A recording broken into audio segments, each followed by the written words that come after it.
dari Komisi 3? Ya, alhamdulillah tadi kami menghadiri ya, FDP yang diundang oleh Komisi 3 DPR RI, dan di situ kami didengar keterangannya baik dari pihak kuasa hukum maupun adik kita yang menjadi korban di sekolah.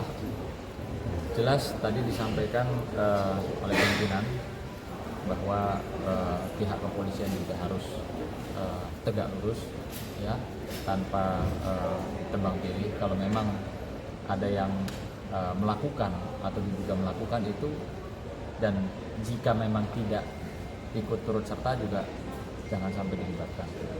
Ya, jadi tadi juga adik diberi kesempatan untuk bicara, ya, mengeluarkan apa yang dia alami selama di sekolah tersebut. Namun yang kami sangat sayangkan, pihak sekolah itu seperti ingin melepas tangan, ya,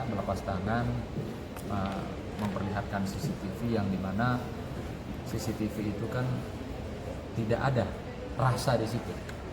Nah, tapi kalau memang mau CCTV dijadikan alat bukti petunjuk, kami pun juga bisa menjawab apa sih yang terjadi dalam gerakan-gerakan dan yang terekam dalam CCTV itu.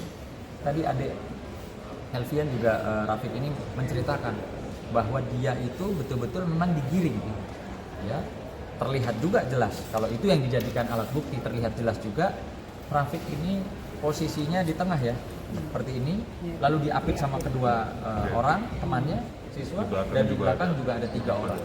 Artinya kalau bicara sukarela, pastilah dia juga tidak dengan keadaan rela untuk digiring masuk ke kamar mandi. Dan di CCTV yang diduga diambil oleh siswa, bukan CCTV, ada rekaman video yang diduga diambil oleh salah satu siswa, itu menandakan bahwa apa yang disampaikan pihak sekolah, ya, maupun pihak kuasa hukum terlapor yang menyatakan di situ ini perkelahian yang sudah disetujui bersama-sama antara korban dan si pelaku. Itu jelas, ya.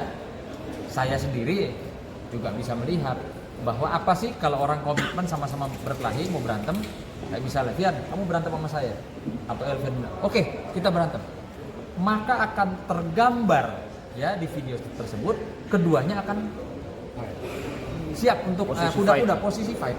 Tapi apa yang tergambar justru terlihat jelas si pelaku inilah yang ancang-ancang, sementara anak ini kedua tangannya di bawah. Justru itu yang harus diperhatikan. Ada dalam tekanan apa anak ini sehingga dia tidak bersiap untuk melakukan fight. Ya, kalau yang dikatakan perkelahian tanding, dan bahkan kami mendengar, ya, ini luar biasa, dibilang katanya dia yang nantang. Dia yang menantang perkelahian itu. Harusnya dia yang siap dong. Kan dia laki-laki juga, dia bisa bela diri, dia yang siap. Tapi jelas tergambar dia tidak siap dan dia dipukul dulu. Dan ketika dipukul, maka dia bela diri. Siapapun orang kalau bela diri, masa nggak boleh? Gitu kan? Jadi tergambar jelas, dan di rekaman suaranya juga tadi kita mendengar pada saat dia dipukul, mereka bersorak. Pada saat dia melakukan pembelaan diri, langsung di-stop. Gitu, ya. Jadi sangat tidak tepat kalau itu dijadikan ukuran dan alat bukti.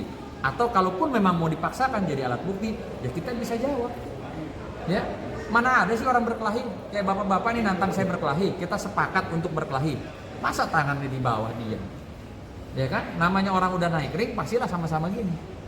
Itu logika kita berpikir, ya. Jadi jangan sekolah atau orang tua mohon maaf atau kuasa hukum dari anak terduga pelaku ini membangun narasi opini publik, ya, membangun narasi opini publik seolah-olah dia yang menantang. Nah, kalau dia yang nantang, sekarang kamu om tantang, kira-kira kita sepakat berkelahi, tangan kamu gimana? Iya kan? Di situ terlihat jelas, ya. Jadi sudahlah. Kalau saya sepakat dengan salah satu anggota Komisi 3 DPR RI yang menyatakan kalau sudah salah, ya minta maaf, kita cari jalan terbaik. Bukan malah melakukan pembusukan, bukan melakukan membangun opini narasi yang membela diri, ya, terus menyalahkan. Ini udah jelas-jelas korban kok. Masa korban dibilang jadi dia yang pelaku, dia yang nantang orang segitu banyak, bagaimana ceritanya gitu.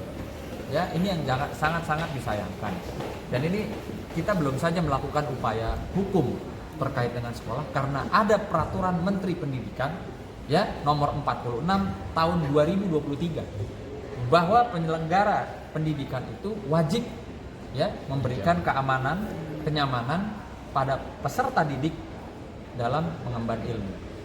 Dan pihak sekolah juga harusnya ya begitu undang-undang atau peraturan pemerintah Menteri pendidikan itu